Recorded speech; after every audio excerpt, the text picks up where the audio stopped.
Alam mo, meron niya isang political analyst although ibang kulay. Sabi niya, actually medyo sobrang mabagal daw talaga tong impeachment na nangyari. Yung simula, ang bilis. Yung simula, yung arangkada, ika nga. Bakit? Yung panggigipit, yung mga hearing, ang bilis ng takbuhan. Mantakin mo, ang aragi nila, hindi sila umuwi. Hindi, di ba gumawa sila ng hearing, hindi nag-uwian yung mga congressman. Although, sabi nga ni Pulong, bawat attend yan, may milyong na natatanggap yan. Kaya talagang a-attend dyan. Abay, ikaw ba naman? Ito, tanong ko sa inyo mga kababayan, ha? Kunwari, ikaw meron kang school, may schooling ka. Bibigyan ka ng 1 milyon, umattend ka lang ng klase. Maniwala ko kayo sa hindi, kahit buong araw yung klase, kahit abutin ng madaling araw.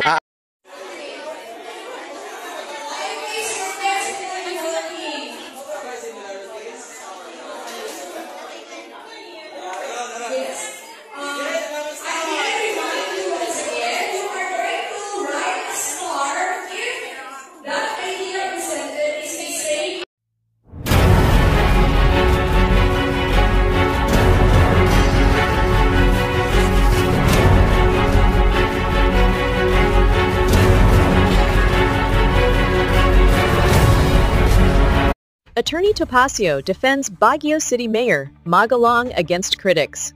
Sinisiraan na si Magalong. Alam nyo mga kasama, between you, kung sino man kayong mga ulalo dyan, at si Magalong, mas kapag paniwala si Mayor Magalong. Matagal ko na pong kilala yan. At naging magkaibigan na kami niya. Napaka-ayos na tao. In fact, yun pong sa mama sa pano, nakita nyo kung paano pagkatapos niyang mag-imbestiga at noon ay pilian. Ang daming kumakausap sa kanya na, Benji, wag mo na isangkot ang presidente dyan. Kasi in the running ka for chief PNP.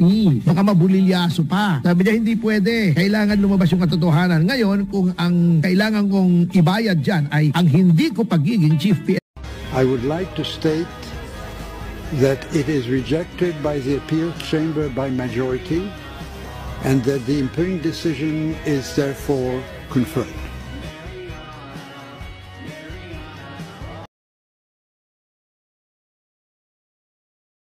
Sabi nila na mamamatay tao ako, baka talaga. Ang hiningi ko lang, stop.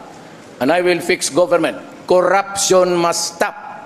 If I'm into the presidency for 2 weeks, tapos walang maniwala sa akin, walang susunod, then even if you give me 10 years, I will not be able to do it.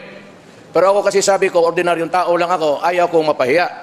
Kaya pag sinabi kong huminto kayo. And for those really, alam ko na, I have one word for all of government dito sa Pilipinas. Stop.